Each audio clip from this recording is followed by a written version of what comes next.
Bom, antes do que nada, mais uma vez, desejar a todos Shabbat Shalom, um ótimo dia deste Shabbat da Parashá Vayigash. Antes de começar, mais uma vez, agradecer a participação de todos os que estão presentes aqui na Sinagoga de Ponta Grossa e os que nos acompanham também do outro lado, através da transmissão ao vivo no YouTube, né?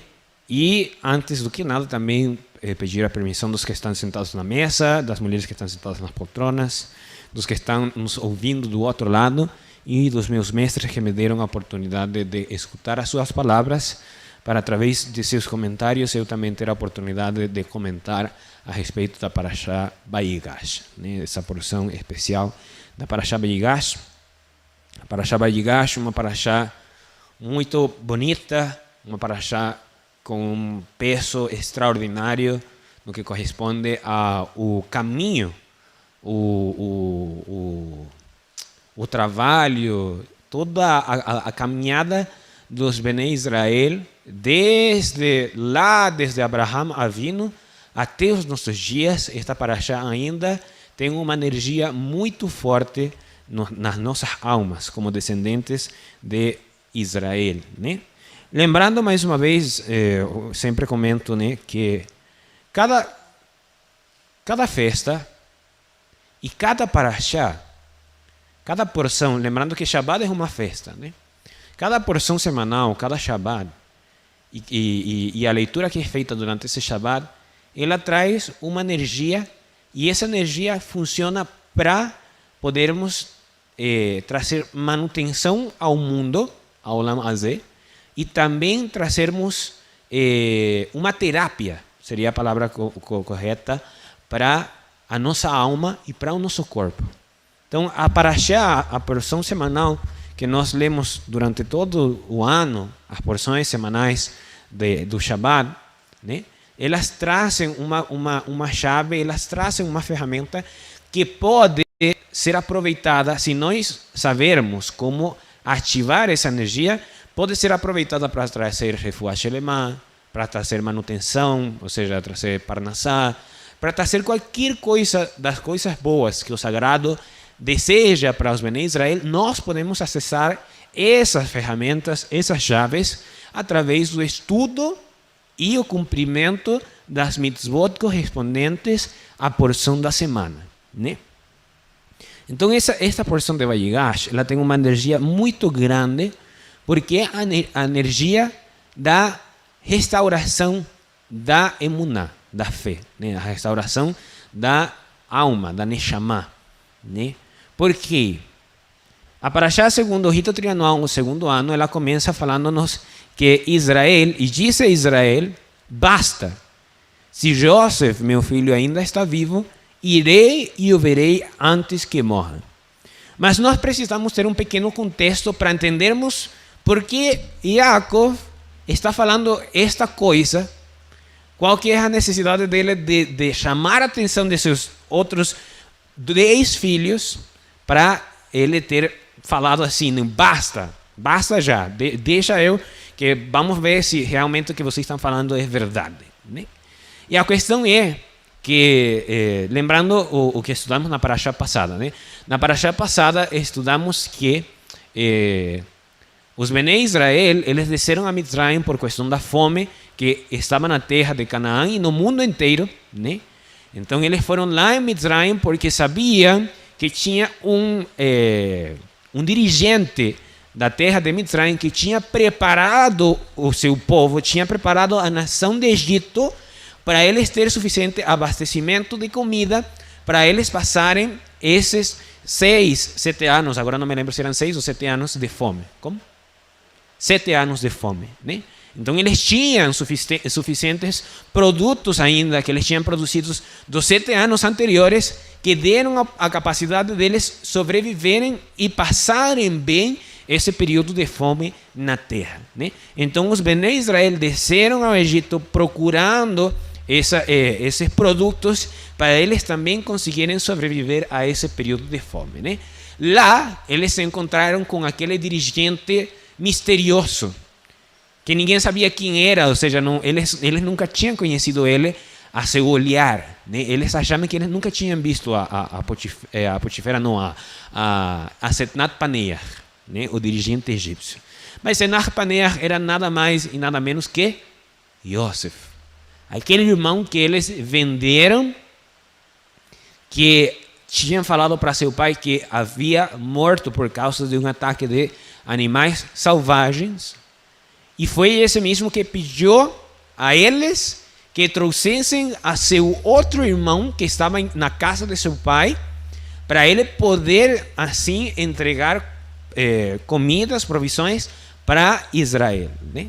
Então, exatamente isso foi o que aconteceu. Então, os Bnei Israel voltaram a Eretz Canaã para falar a seu pai que seu irmão Shimon tinha ficado lá preso, porque se eles não traziam a seu irmão mais novo, a Benjamim, ele não seria liberado e também não seria negociado produtos, comida para os Bnei Israel, né? Então, eles, embaixo de uma juramentação, Judá consegue que Jacob Jacob deixasse que Benjamim saísse junto com seus irmãos para Mitzrayim, né? E lá em Mitzrayim eles foram lá, apresentaram seu irmão Benjamim, e o homem Senat Paneah, ele fez uma festa, um banquete.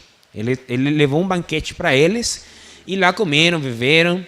E nesse momento os sábios nos falam que Yosef, vendo a Benjamim, ele se apresentou diante de Benjamim. Foi o único que ele se apresentou. Ele falou: eu sou teu irmão Yosef. O primeiro que ficou sabendo foi Benjamim, né?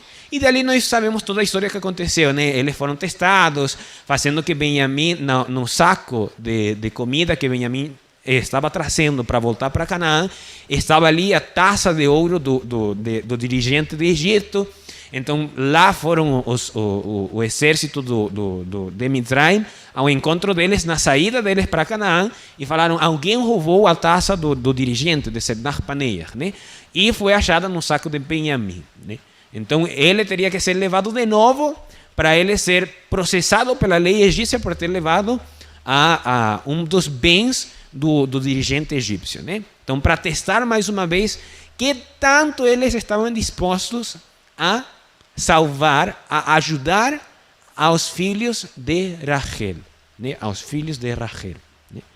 Então, após isto, eles se veem bem livrados dessa situação. Yosef se apresenta agora a todos os seus irmãos. Eu sou Yosef, seu irmão, fala em hebraico, né? Que até esse momento ele só falava em egípcio, né? E eles tiveram que reconhecer a Yosef como seu irmão, né? Agora eles vêm para Eretz Canaã mais uma vez e vêm com uma missão: falar para seu pai Israel que aquele filho que eles tinham falado que tinha morto por um ataque de bestas, né, de feras, de animais selvagens, não estava morto. Que eles tinham, primeiro, que eles tinham mentido para seu pai, falando que ele tinha falecido, que eles tinham vendido a seu irmão, e que seu irmão agora era a máxima representação do poder e da administração no estado de Egito, né? Então, quando Jacob escuta essas palavras, ele não acredita nessa questão, porque a emuná e parte da alma de Jacob tinha se apagado, né?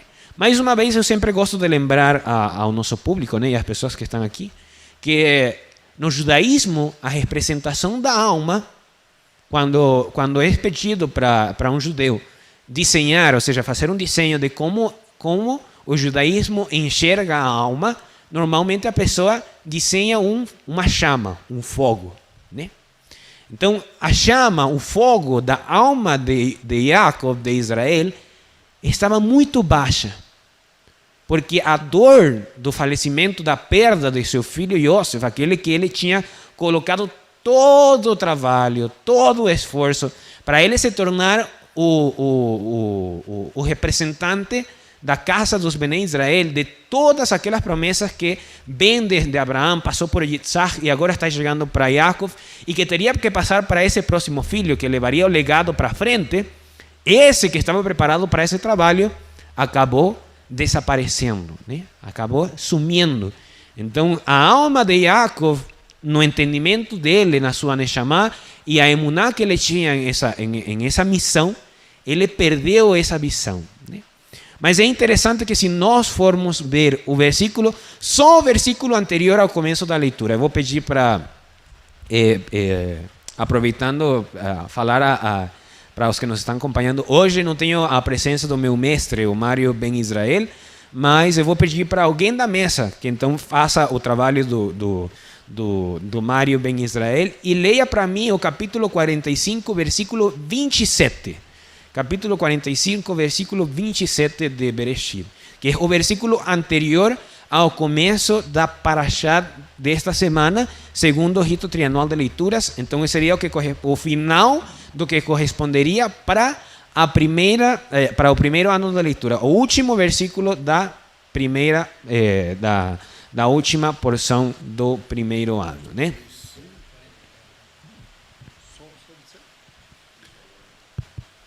E falaram-lhe todas as palavras que José lhes havia dito. Vendo os carros que mandou José para levá-lo, reviveu o espírito de Jacob, pai deles. Isto. Então vemos aqui no hebraico, diz assim: Vaidaber elad et kol diver Yosef asher diber alehem vayira et agalot asher shalach Yosef laset oto vaterri ruach Yaakov abiem. E reviveu vaterri ruach Yaakov abiem. Reviveu a alma de Yaakov, seu pai, né? Então, a vida, nós entendemos que a vida é um processo, a vida é um caminho, né? Nós viemos a este Olam Hazé, a este mundo presente, para fazermos um trabalho específico. Cada alma, cada neshama, cada corpo, cada pessoa, cada indivíduo, ele vem ao Olam Hazé com um trabalho específico, né? A questão é que ninguém sabe qual que é o trabalho da pessoa, né?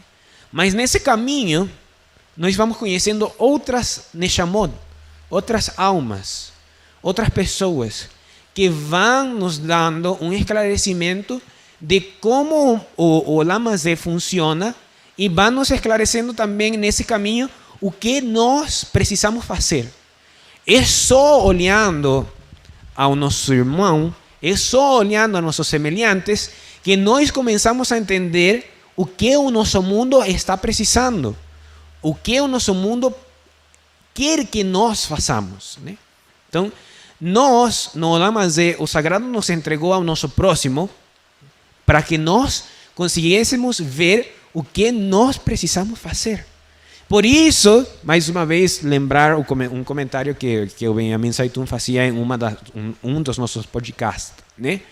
E ele falava assim, que foi perguntado para Hillel foi perguntado qual que é, que me resuma, você resuma-me toda a Torá, mientras eu fico em um só pé, né? Que é uma expressão para falar, me resuma a Torá para que eu entenda todo com uma simples frase.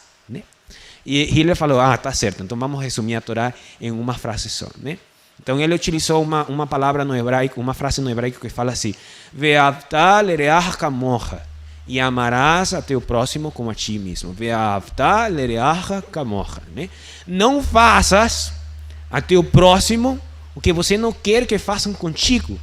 Por quê? Porque teu próximo, mais uma vez, isso também eu já falei em muitas oportunidades, o teu próximo, como é um ser humano, todos os Bnei Adam, os descendentes de Adão, o ser humano, tem uma porção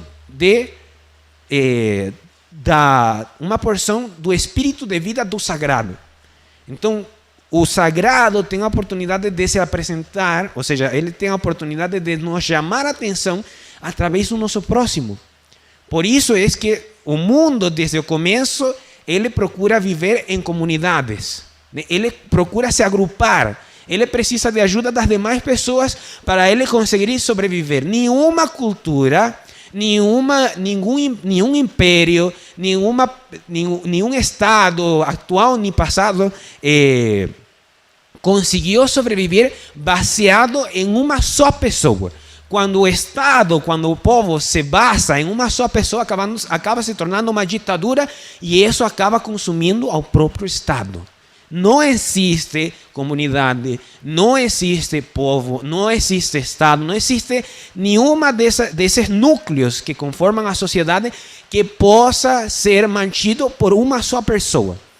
Por isso é que a Parashá de Vayigash, no segundo ano de leituras, se encarga de falar todos os nomes dos Bnei Israel e de seus descendentes, de todos os 12 filhos de Jacob e seus filhos e as suas mães. Por quê? Porque esse representa o nosso povo, esse representa quem nós somos, representa o que precisamos fazer, né?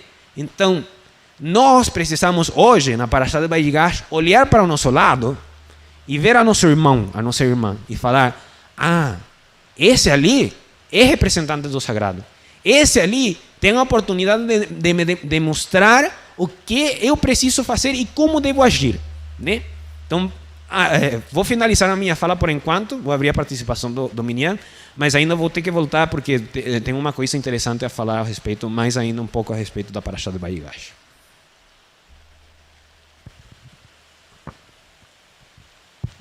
Shabbat Shalom. Shabbat Shalom. Eu queria devolver a palavra para Hanor. Eu queria ouvir a tua opinião, o teu comentário a respeito dos filhos da mulher amada, dos filhos da mulher querida e dos filhos da mulher que não é amada. Benjamim e José são filhos de Raquel, que era o amor de Jacob. E os dois tinham um carinho muito especial, uma conexão muito especial com Jacob. Por outro lado, Davi, filho de Jessé, não é filho da mulher amada e do amor de Jessé. E Davi também teve uma grande projeção. E tem de lembrança uma premissa que diz que os filhos da mulher que não são amada, que não é a mulher amada, teriam prevalência em relação ao outro. Eu queria que você comentasse um pouco sobre isso. Sim, esse está também na tefilá de Hannah. Hannah, que foi aquela mulher que não podia ter filhos e que no final ele teve o profeta Shemuel, se mal não me lembro, é o filho de Hannah, né? Que fala que a mulher que não podia ter filhos se tornará a mãe de muitos filhos, e a que tinha muitos filhos terá, ou seja, se verá em uma situação pior daquela que não tinha filhos naquele momento, né? E uma aclaração interessante, o meu pai, ele me ensinava assim, né? Nós precisamos interpretar a Torá e ter muito cuidado. Ter muito cuidado como descrevemos e como falamos. Isso não é um chamado de atenção, né? Desculpa se às vezes falo e parece um chamado de atenção, mas é só uma observação para sempre termos cuidado, né? De que quando falamos a respeito de um tzadik, de um justo que está dentro da Torá, temos que ter cuidado como observamos as situações onde essa pessoa viveu e o que ela fez nesse momento, né? Por quê? Mais uma vez utilizar o exemplo clássico de Noah. Noah é reconhecido pela Torá como um justo. Foi reconhecido pelo próprio sagrado como um justo, tanto assim que ele foi escolhido para trazer mais uma vez todas as gerações do ser humano vêm de Noah, porque ele foi o único justo encontrado naquela geração do Mabu, né? Mas os sábios se encargam de falar de Noah que era um justo, sim, mas que não é tão justo como outros justos dentro da Torá. E nós temos que tomar cuidado com isso, porque, mais uma vez, eu sempre falo, todos os nomes que estão dentro da Torá, ainda que seu agir não foi tão bom como a respeito a outras pessoas, ainda o seu nome está registrado na Torá.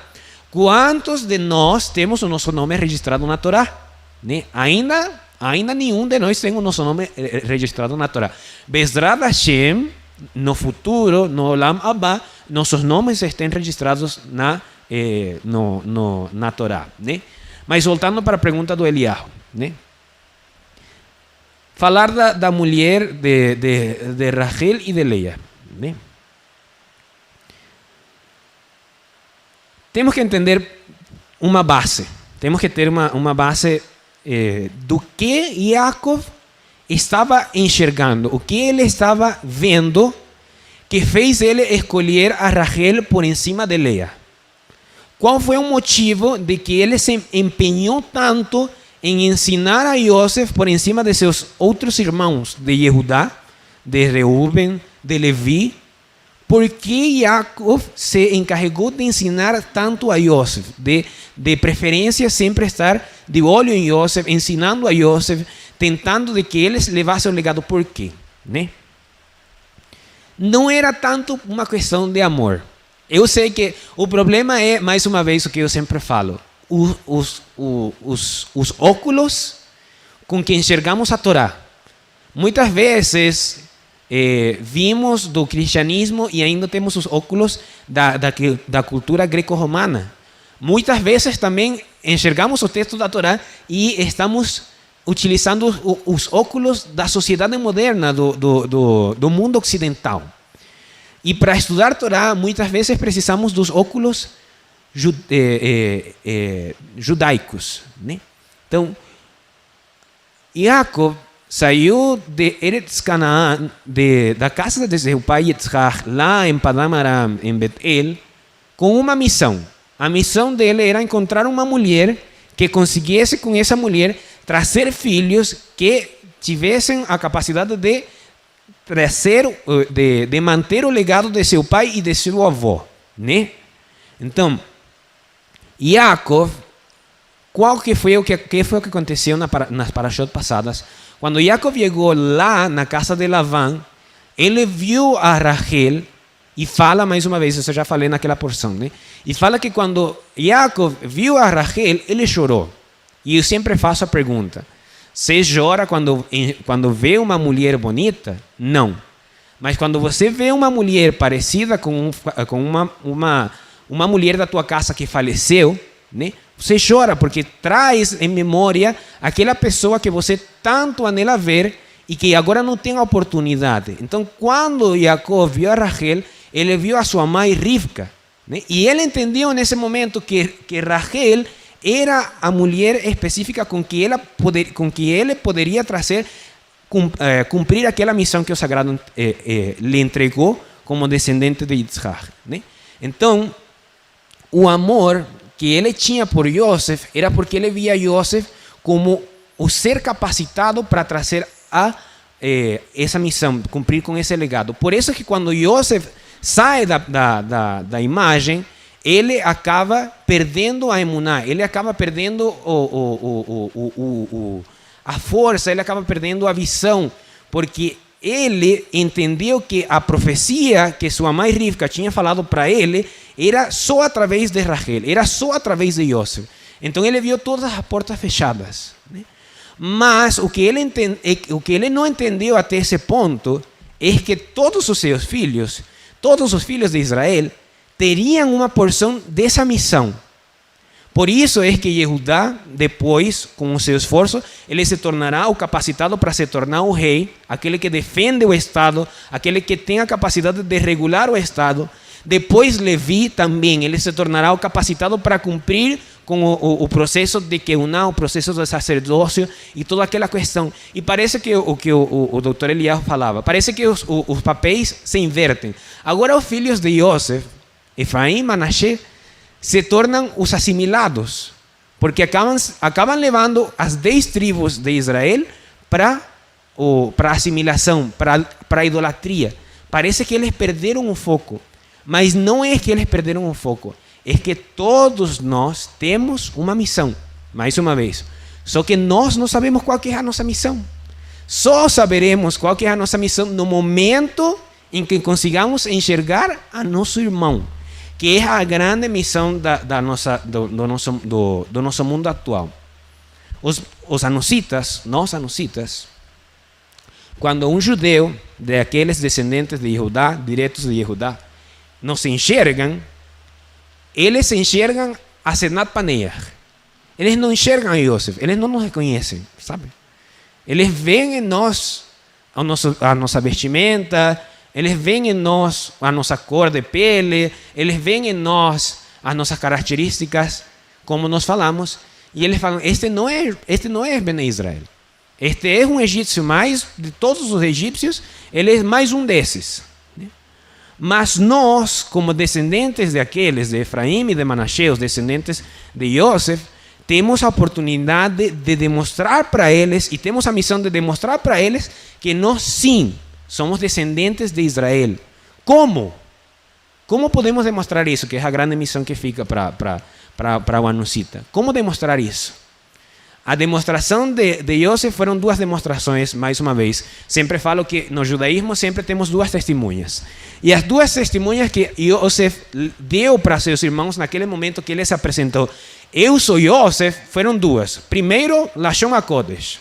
Ou seja, ele falou hebraico, que até esse ponto ele não tinha falado hebraico, ele só falava em egípcio, né? Então, ele falou, Ani Yosef, eu sou Yosef. E ele já surpreendeu a seus irmãos. E eles não acreditaram. Qual foi a segunda demonstração? Qual foi a segunda testemunha que eles viram? E foi ali que eles caíram em conta, que a ficha caiu e eles entenderam que era sim Yosef, né? Os sábios nos falam que foi a Brit Milá. A Yosef teve que mostrar a sua Brit Milá para seus irmãos, para eles entenderem, é sim o nosso irmão Yosef, né? Então, nós precisamos tomar esse exemplo. Tomar esse exemplo de, nós precisamos ter duas testemunhas, né? O cumprimento da Torá, o cumprimento da lei que está relacionado com a Brit Milá, porque a Torá é o pacto, né? Nós falamos que a Torá é a Ketuvá. A Torá é o contrato matrimonial que o Sagrado fez com todos os descendentes de Israel. Então, se nós queremos mostrar a testemunha do Brit Milá para nossos irmãos da casa de Judá, não é que vamos mostrar a Brit Milá para eles, não. Mas a Brit Milá nós conseguimos demonstrar com a nossa capacidade de cumprirmos os mandamentos, de cumprirmos com esse pacto que o Sagrado fez conosco. E Lashon HaKodesh, o hebraico. Será que precisamos nós, anunciantes, falar hebraico? Né? Será que precisamos falar hebraico? Não é necessário. Lashon HaKodesh, se bem é muito importante, muito relevante, e eu recomendo a todos que nos estão acompanhando a estudar um pouco de hebraico, a Lashon HaKodesh, naquele momento que Yosef se expressou para com seus irmãos, nós podemos trazer essa mesma testemunha através do nosso comportamento, de como nós nos expressamos, né? Porque o mundo afora, ele se expressa e se comporta de uma forma que nós podemos encaixar. Ah, não, esse aqui é de tal cultura. Ah, não, esse aqui é de tal cultura. Mas os descendentes de Jacob sabemos qual que é o nosso comportamento, qual que é a nossa etiqueta, qual que é a nossa forma de nos expressar. Então, se nós não sabemos falar hebraico, tudo bem, temos tempo para estudar. O Lamacé, mais uma vez, o Lamacé, o mundo presente foi criado para isso, para que nós tivéssemos a oportunidade de nos desenvolver. Mas nós sim temos uma coisa, nós temos que sabermos como nos comportarmos, né? Então, essas são as duas testemunhas que Yosef entregou para seus irmãos e que eles conseguiram enxergar em Yosef e que eles conseguiram ver que realmente era seu irmão Yosef, né? Abrir a participação das mulheres que estão querendo falar ali também, já tinha tempo assim. Tem um microfone ali para as mulheres? Alguém levou ali? Tá ali, né? Pode falar, por gentileza. Filho, por favor, qual é a pergunta que fez o doutor? O doutor perguntou que a respeito de Yosef e dos filhos de Leia e os filhos de Rachel. Jacob, aparentemente, segundo o que o texto nos fala dentro da Torá, fala que Jacob amava sobremaneira a Rachel mais do que a Leia, né? E nós vemos que Jacob dá preferência para Rachel e dá preferência para Yosef, seu filho, o filho de Rachel. E a Leia, ele deixa um pouco de lado. Mas num futuro não muito longe disso que está acontecendo agora, parece que a preferência do sagrado, ele muda a questão. Parece que os filhos de Leia, eles começam a tomar a cabeça, eles começam a tomar a liderança do restante dos filhos de Jacob, os Bene Israel, em Yehudá e em Levi. Yehudá que se tornou o dirigente, se tornou o pastor, se tornou o presidente, se tornou a imagem da direção do povo, e Levi que se tornou o representante na parte espiritual, com a queuná, com o sacerdócio, o trabalho sacerdotal, né? Então, o que foi o que mudou? Por que foi que teve essa mudança, né? Então, eu estava falando para o doutor, né? A minha resposta foi que não foi tanto o amor que tinha Jacob por Rachel e por Yosef, ou seja, não era um amor assim como falar quando uma pessoa se apaixona por outra. Ele se apaixonou foi pela profecia, pelo trabalho que eles tinham que fazer, né? Não pela pessoa. Pode que sim, ou seja, no processo, possivelmente ele ficou agradado pela presença de Rachel e de Yosef, né? Mas os filhos de Lea, eles demonstraram, mais uma vez, que eles também tinham capacidade, né? Que eles também eram fortes, que eles também podiam cumprir com a missão que eles tinham, né? Mais alguma participação das mulheres antes de seguir? Quero fazer uma pergunta. Relacionado, a gente vê que na hora que José se deu a conhecer aos seus irmãos, ele mostra uma humildade muito grande no momento que ele pediu para todos sair. Eu imagino que é para não envergonhar os irmãos, sim, né? Para fazer com que os irmãos não se sentissem humilhados. Sim. Mas, ao mesmo tempo, assim que ele se deu a conhecer, ele pediu para ir buscar o seu pai, sim, e anunciar toda a glória, não é a glória, né? Aqui diz toda... Deixa eu ver como que fala aqui no texto. Eu não achei aqui, mas toda a honra dele, sim, no Egito, né? Toda a honra. Isso aí foi assim para o ego dele falando o que era, por que ele precisou falar, que ele queria que anunciasse toda a honra dele, tudo que aconteceu ali, tudo que ele conquistou ali. Qual que era assim o sentimento será dele? Era o ego falando porque ele se sentiu bastante, sofreu muito por causa de tudo isso, o que era? Eu acredito que não, particular, pode falar.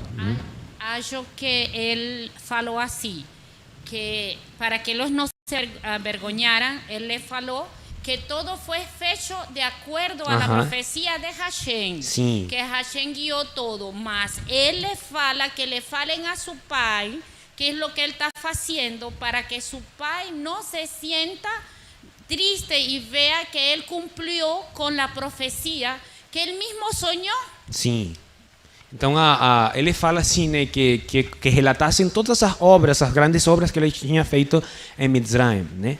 E parece, mais uma vez, aos olhos da pessoa que está lendo, pode parecer que ele estava falando orgulhosamente do que ele tinha feito, mas não era. Era o seguinte, ele precisava demonstrar para seu pai que a sua ida para o Egito, a sua estadia no Egito não foi só sofrimento. Para quê? Para que seus irmãos não fossem mal vistos por seu pai Jacob. Porque se ele tivesse falado para seus irmãos, falem para meu pai todo o mal que eu passei, que fui escravo, que fui preso, que tive que quase fui sentenciado à morte, então ali poderia sim estar mostrando orgulho, porque ele falaria, olhem só o que vocês fizeram para com seu irmão. Mas quando Yosef falou, falem todas as boas obras que eu consegui fazer no Egito, que o Sagrado me permitiu fazer no Egito, foi para que seu pai escutasse as coisas e falasse, não foi o mal do coração de seus irmãos, senão foi embaixo da providência divina que eles fizeram tudo e que Yosef chegou no Egito para fazer esse trabalho, né? E assim, como? E isso, assim ele conseguiu proteger a seus irmãos de seu pai amaldiçoar eles, de seu pai brigar com eles, de seu pai trazer sofrimento para a casa de Israel, né? Então nós também temos essa missão ali, abrir mais uma vez a participação da mesa. Desculpem ali que me estendi um pouco nas minhas respostas. Shabbat Shalom. Shabbat Shalom. Tá realmente muito bom os comentários de hoje, né? Essa porção ela é muito rica em detalhes, né? E e traz muitos meios de comentários que a pessoa pode estar inserindo dentro desse contexto, né? Eu achei muito interessante essa questão da percepção que a pessoa tem. Às vezes essa percepção pode não estar tão correta, né? Quando a percepção vem de si própria, mas há percepção que é uma orientação divina, né? E a gente vê nessa porção, começando ali por Yaakov, né? Quando teve a percepção em Rahel, como foi comentado, né?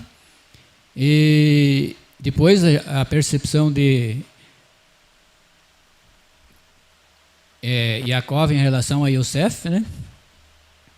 E a gente veio andando dentro desse contexto, né? Até chegar o momento dessa percepção ser vista como real, como realidade, né? Como veio acontecer no final de tudo, né? No encontro com Yosef.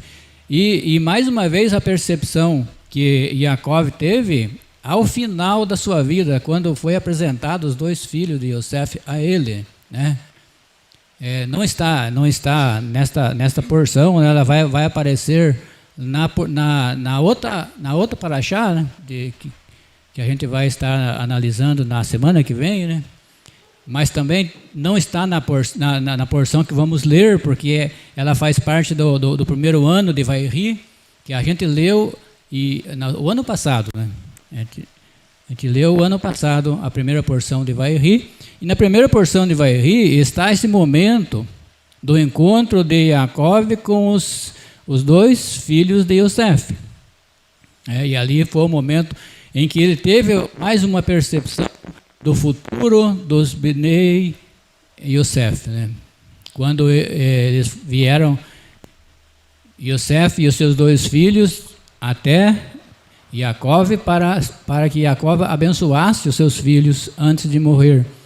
E Yaakov já estava bem velho, estava com dificuldade para ver, né? Não conseguia ver mais as pessoas e reconhecer as pessoas.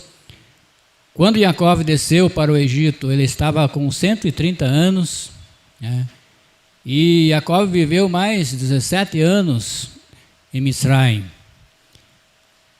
No últimos momentos da sua vida, estava já com 147 anos e com muito pouca visão, quando os filhos de Yosef foram trazidos para ele abençoar. E ele chegando, então, o momento de abençoar, Yosef colocou na ordem correta, que seria segundo a ordem do nascimento, né? A ordem natural do mundo, né? Isso. O primogênito teria o direito de receber uma porção dupla e uma benção dupla, né? Então ele colocou o primogênito à direita e o segundo filho à esquerda. Isso, né? Aí o que aconteceu? Quando, na hora da benção, Yaakov percebeu que a benção principal não seria para o primogênito, e sim para o menor. E ele inverteu as mãos para abençoar. E nessa inversão das mãos, ele estava consciente, ele não estava enxergando, mas ele teve a percepção, né?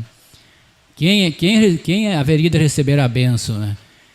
E assim ele passou a bênção dobrada, né, para o filho menor. E Yosef, olhando, viu que estava sendo feito de uma forma errada dentro do seu pensamento, da sua maneira, né? E falou para o pai, né? Meu pai, não é assim, porque este é o primogênito. E Jacob falou, não, eu sei, meu filho. Esse também será um povo, né, uma nação, mas este outro, o menor, será uma multidão de povos, uma multidão de nação. E a gente vê daí, no desfecho de hoje, na Haftarah, aparece o filho menor que recebeu a porção do maior, né, como sendo o líder das 10 tribos de Israel, né? Efraim. Efraim foi o líder que esteve à frente, né, das 10 tribos de Israel que fizeram parte do reino do norte, né? E o reino do sul ficou com Judá, né, Benjamim, né? E a meia tribo de Menaxê, né? Menaxê, que era o filho primogênito, né? O mais velho.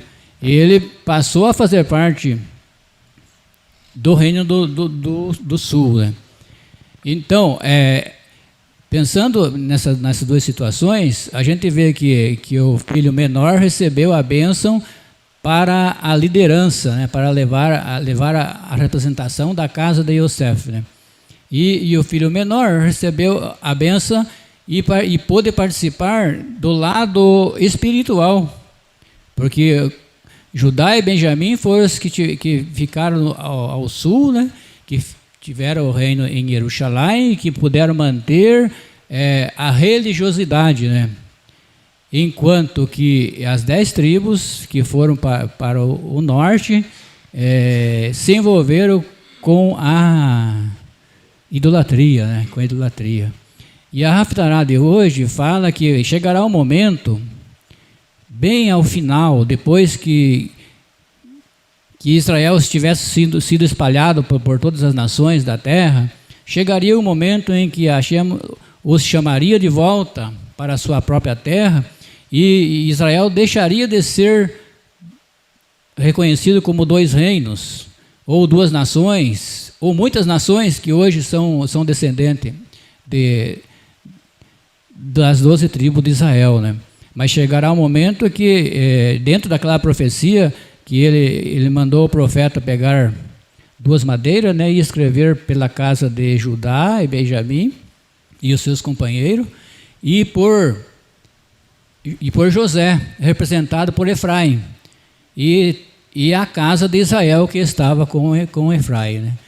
E juntaram os 2 juntos, as 2 madeiras juntas, e dizeram: assim acontecerá no final dos tempos. Os 2 reinos, representados pelos todos os Bnei Israel, serão unidos em um só reino, e um rei só será o rei de todos eles. Quando isso acontecer, as nações saberão que eu os tenho santificado a Israel. Santificado quer dizer separado, né? Que eu os tenho separado, Israel, de todas as nações da terra. E usarei de misericórdia, de benignidade com eles, porque os levarei para a sua própria terra e tirarei deles toda a iniquidade, toda a idolatria. E eles não adorarão mais seus deuses, suas idolatrias, porque eu serei o seu Deus e eles serão o meu povo. Isso será para um futuro, talvez não tão distante, né?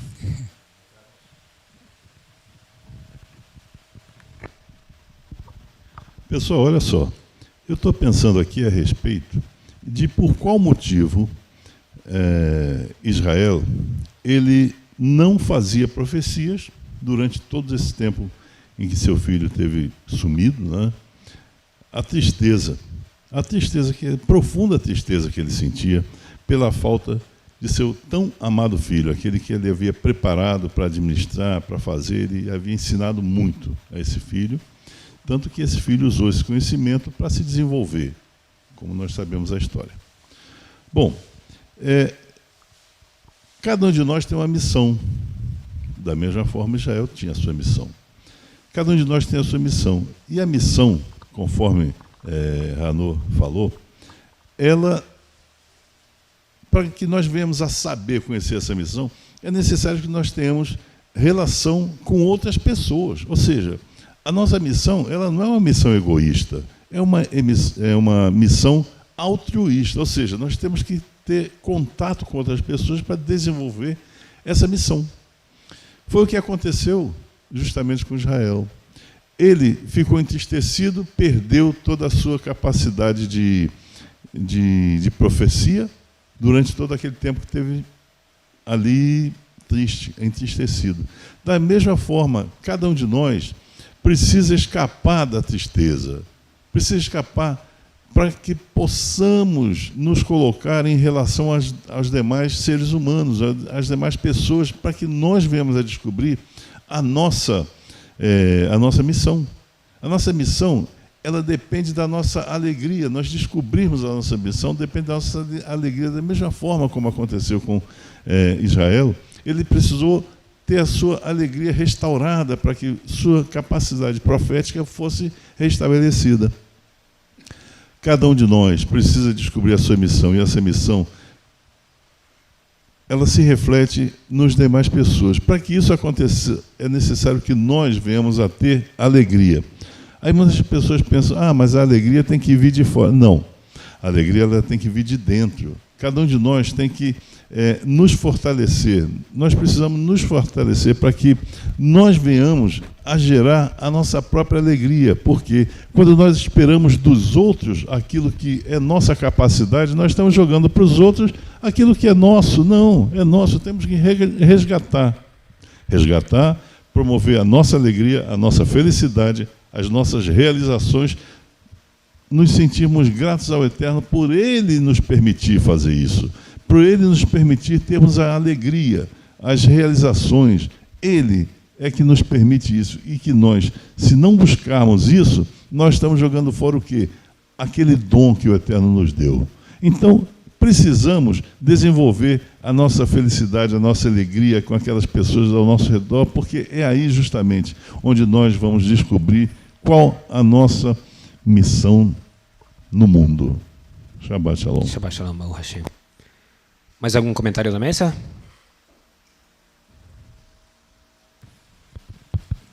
Shabbat Shalom a todos. Shabbat Shalom. Dois comentários breves aqui. Uma sobre Jacó, quando ele foi, que era para ele ir para onde estava José no Egito, recapitulando que Egito era como se fosse hoje um Estados Unidos, Sim. Potência da época. E essa potência tinha como os animais algo sagrado para eles.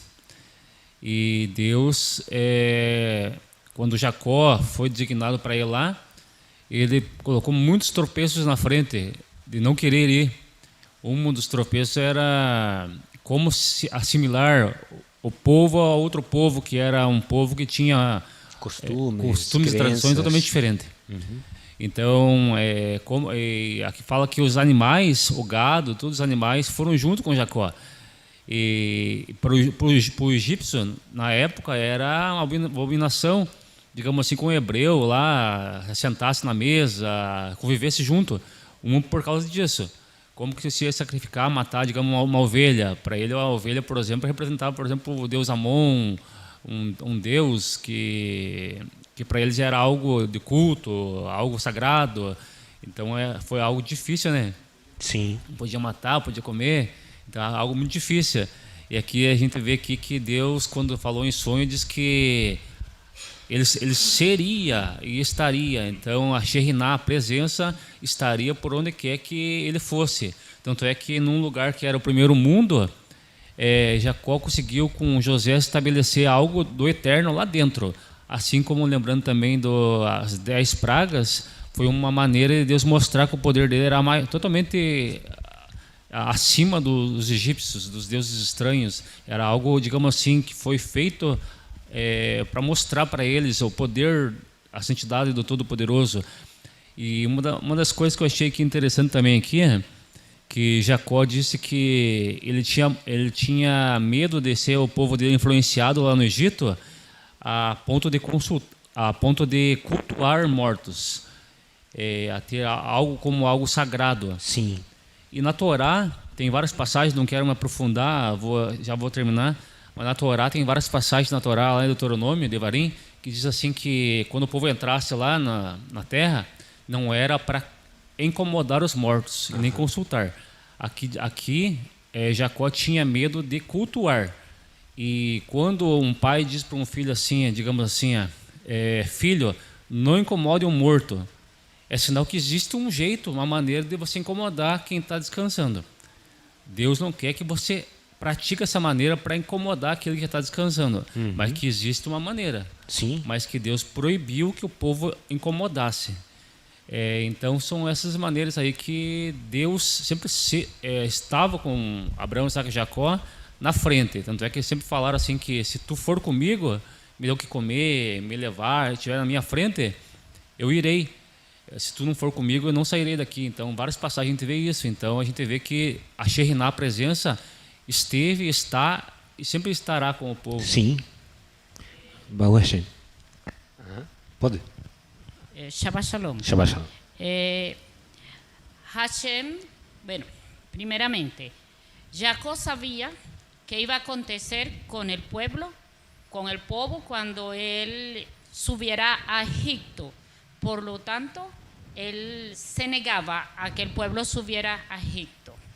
Entonces Hashem tuvo que enviar adelante a José para que Israel fuera, o sea, Jacob fuera a Egipto para cumplir la profecía.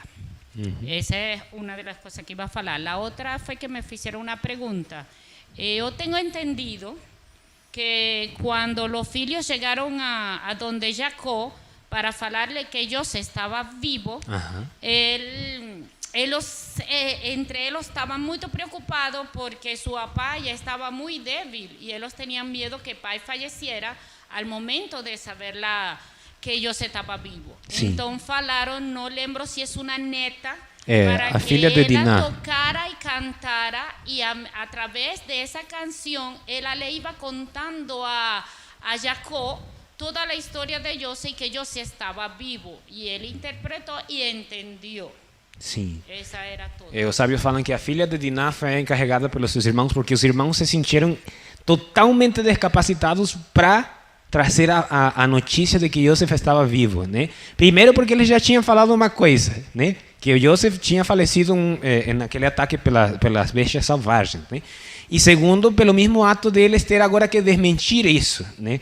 E todo o sofrimento que trazeriam a seu pai, e também isso que a minha mãe falava, que eles tinham muito medo de que no momento que Jacob, Israel, soubesse que José estava vivo de verdade, a sua alma, como lembram na Parashá de Hayé Sara, eu falei para vocês, né, que existem duas interpretações para a morte de Sara. A primeira, que é a mais clássica, segundo os sábios, ela morreu quando ficou sabendo que Abraão tinha levantado a mão com a faca. Foi nesse momento que Sara morreu, quando ela foi informada pelos gigantes dessa questão. Mas existe outra interpretação dos sábios que fala que Sara morreu depois, imediatamente depois, quando ela perguntou, viu, mas o ancião, o Abraão, ele acabou oferecendo, ou seja, acabou fazendo o sacrifício de Yitzhak, e os gigantes enxergaram e falaram, não.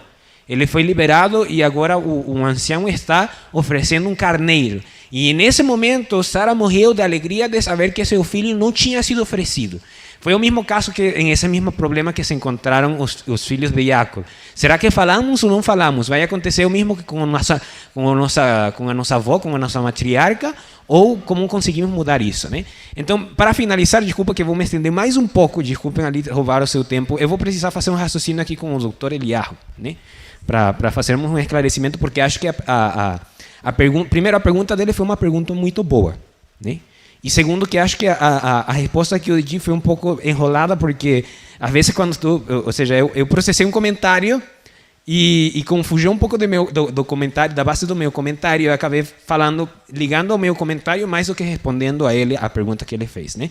Então, se alguém pudesse passar o microfone para ele, né? Que eu vou fazer umas perguntas e vou ir respondendo, né? Vamos falar a respeito do amor. Vamos virar um pouco hippies, né?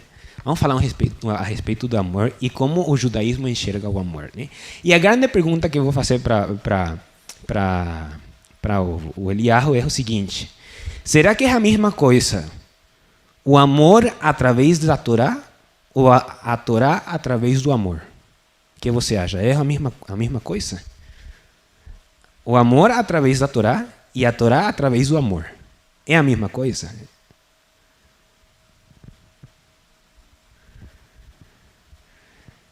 Não é a mesma coisa. Por quê? Quando falamos a Torá através do amor, nós estamos colocando o amor por cima da Torá. Estamos falando que vamos a interpretar a Torá através do amor. Vamos a interpretar que a Torá nos está falando através de um sentimento.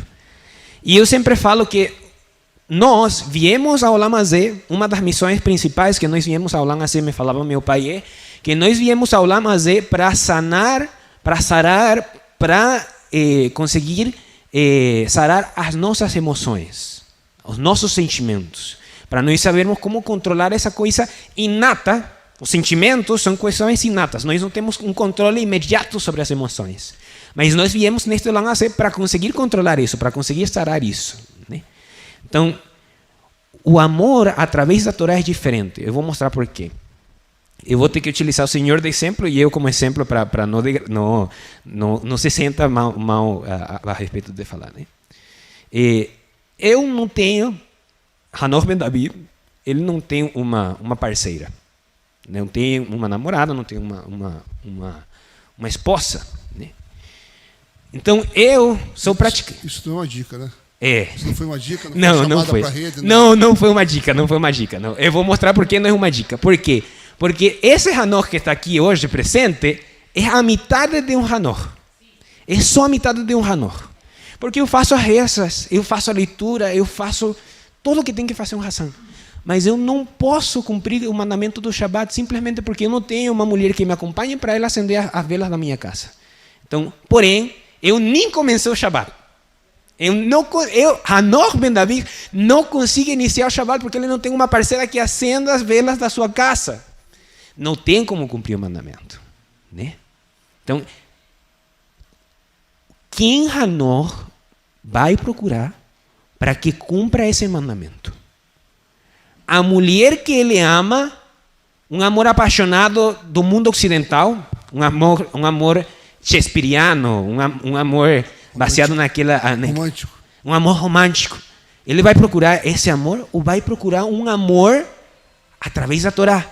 Uma pessoa que possa cumprir esse mandamento e que ele possa amar essa pessoa através da Torá. Qual que será a decisão? Porque o amor descontrolado, que é isso que a nossa sociedade atual não fala, ele não vai te mostrar isso. O amor descontrolado leva sempre ao divórcio, à separação. O amor através da Torá, ele vai manter o matrimônio até o final. Sempre vai tentar levar... Não estou falando que em todas as situações vai dar certo. Não é isso. Mas na maioria das vezes, o amor através da Torá, ele consegue levar o matrimônio até o final, né? Então, quando Jacob viu a Rachel, viu isso mesmo. Ele viu uma pessoa que era capacitada para ele cumprir os mandamentos, para ele cumprir com o que ele tinha, a missão que ele tinha saído da casa de seu pai. Ele enxergou a ferramenta que ele precisava para finalizar todo aquilo. Ele viu em Rachel. E depois viu mais uma ferramenta que era a ferramenta que conseguiria manter isso em Yosef. Então ele estava enxergando o amor através da Torá. Quando Jacob perdeu a nevoá, quando Jacob perdeu a profecia e a sua emuná começou a diminuir, foi porque ele mudou. Ele começou a enxergar a Torá através do sofrimento. E não podemos enxergar a Torá através do sofrimento. Podemos enxergar o sofrimento através da Torá, que é uma questão interessante. Nós conseguimos aprender do sofrimento. Sim, podemos aprender do sofrimento. Mas não podemos aprender Torá através... Ou seja, o nosso olho não pode estar ligado na base do sofrimento. A base do sofrimento. Sempre a nossa base tem que ser a Torá. Então, quando se fala de amor, no caso de Rachel e Leia, era amor, sim. Eles tinham amor. Ele amava seus filhos. E ele amava suas mulheres. Só que ele colocava a Torá por cima desse amor romântico, ele colocava por cima de tudo isso, essa questão que eu estava falando, né? Então, bem, mais uma pergunta só para finalizar aqui a questão. Eu fiz essa pergunta no ano passado e gostaria de escutar também o caso do Eliyahu, né? Eu trazia uma perspectiva. Quem foi o grande culpado desta narração da Torá? Quem foi o grande culpado de que Yosef fosse a Egito, que fosse vendido como escravo lá em Egito? Temos 3 suspeitos, né? Primeiro, Jacob. Por quê? Porque Jacob foi o pai que aparentemente decidiu amar mais um filho, ensinar mais um filho, dar mais atenção para um filho. E isso criou ciúme nos seus demais irmãos a esse filho. O segundo suspeito. O segundo suspeito é os 10 irmãos de Yosef. Eles, sendo maiores, sendo mais velhos, devendo ter mais conhecimento, eles deixaram que seu orgulho e os seus sentimentos, que é isso que eu estava falando no começo, né? Que os sentimentos negativos tomassem posse deles e eles enxergassem a seu irmão com ódio. Né? Então, um segundo suspeito. Terceiro suspeito, Yosef. Yosef, através das falas que ele trazia para seus pais, para seu pai, ele trazia mal informação a respeito de seus irmãos. Né? Então, quem foi o culpado? Quem foi o grande culpado? Antes de que o Senhor me responda, porque eu possivelmente sei qual é a resposta, porque o Senhor é uma pessoa muito sábia e também no ano passado já aconteceu que as pessoas se adiantaram a resposta, né? E todos falaram que todos os 3 são culpados. Tá certo, todos os 3 são culpados, foi uma construção conjunta, né? Mas a pergunta agora é, mas quem tem mais culpa? Quem foi o mais culpado? Se nós fôssemos determinar dos 3 do pai, dos 10 irmãos mais velhos e do irmão mais novo, quem foi o que mais teve culpa da situação? Eu penso, se você olha para Jacó, ele é filho de Isaac, neto de Abraão. Abraão só teve Isaac. Isaac teve Esau e Jacó. E foram só esses 2 que teriam a oportunidade de cumprir a profecia de ser o pai de muitas nações. Isso veio para Jacó. Ele tinha a paternidade das muitas nações estava na mão dele, mas ele replicou o comportamento do pai dele, de Isaac e do avô de Abraão, como se tivesse só um filho, só um candidato. Só um candidato. E ele não olhou para o lado, não olhou para os outros filhos. Sim. E não deu continuidade. Ele ficou focado ele tirou o potencial de cada um. Yosef ficou focado e replicando o comportamento do pai e do avô. Sim. E ele não acordou, não se atentou que já era não a hora. As muitas nações já estavam ali na frente dele semeadas. Ele veio replicando o comportamento que ele já vinha trazendo. E achou que talvez o filho de José, alguém fosse da origem a essas muitas nações. Ele ficou vamos dizer assim, com a faísca atrasada. Ele não pegou a deixa, e isso que ele dedicou a Yosef de um modo mais focado. Ele deveria ter se focado no conjunto dos 12 filhos e dito a eles, vocês 12 serão. E talvez ele tenha se comportado como dissesse, fez a mesma coisa que o pai e o avô fez. Tanto que a bênção do pai dele não foi uma bênção única. Que era para Esau ou era para Jacó. Era para um, não era para os dois. Então ele veio de um lar que um era um abençoado. Sim. E ele trouxe para a casa dele esse mesmo comportamento. Ele pensando em um abençoado. Sim. Quem sabe tenha sido essa... O erro. Vamos dizer um erro. Ele não conseguiu enxergar, ele não conseguiu ver que a missão dele estava ali, que as 12 tribos nasceriam daqueles 12 filhos e não de um filho. Mas aí tem um detalhe. Como é que o projeto do Eterno se realizaria? Sim. Não, mas só um pouquinho. Só um pouquinho. Deixa que eu preciso que seja fresco para poder trazer a imagem do que estou tentando falar, né? O seguinte, antes de seguir o comentário, mais uma vez, que o Sagrado nos cuide a nós dois e a toda a comunidade de estarmos falando do Sadikim, né? Que Hasbe Shalom Lu Alenu estejamos cometendo Lashon Hara contra eles. Só estamos tomando a oportunidade que o Sagrado nos dá de estudar a Torá para podermos tomar previsão das coisas que devemos fazer e o que não devemos fazer, né? Que por isso foi que ele nos trouxe esse exemplo, mas que o Sagrado nos livre de estar cometendo Lashon Hara, né? Mas então, sabe que essa pergunta que eu fiz dá um perfil psicológico da pessoa que descreve e que dá uma resposta. Das 3 respostas, dá uma resposta. Por quê? Através da resposta que o Senhor me deu, eu consigo enxergar que a predominância do seu caráter, da sua pessoa, você, quando está dirigindo a sua mente, você está dirigindo a sua mente como um pai de família. Se você perguntasse para mim dos três, quem foi que mais levou a culpa, eu vou responder o do meio. Eu vou responder que os 10 irmãos foram os culpados. Primeiro porque eu não tenho filho. Eu sim tenho um irmão mais novo, mas não coloco culpa nele. Eu coloco a culpa em mim, porque eu sinto que se eu estivesse na situação, a colocação desses 10, eu teria cometido o mesmo erro. Por quê? Porque às vezes nós deixamos levar pelo sentimento, né? Igual, então eu vejo no Senhor que o seu papel de pai, você está levando a sério, e por isso que você está colocando a culpa em Jacob, né? Sim, o Senhor tem 4 filhos, Baruch Hashem, né? Mas imagina que possivelmente tenha irmãos e você tem a sua mãe, né? Também, né?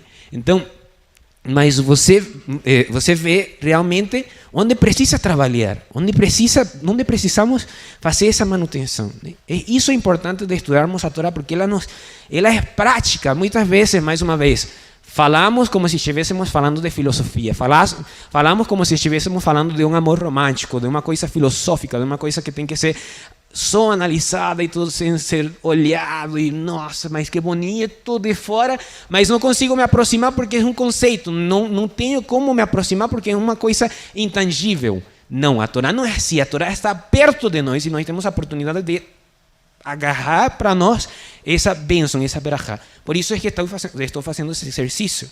Cada quem tem uma resposta diferente, né? Cada quem tem a sua resposta para essas para a pergunta com 3 respostas possíveis, né? Mas cada quem vai ver, então, analisar onde precisa trabalhar, né? A minha mãe queria falar alguma coisa, por gentileza. Shabbat Shalom. Y yo primero quiero falar que los 3 cumplieron el propósito de Hashem, Sí.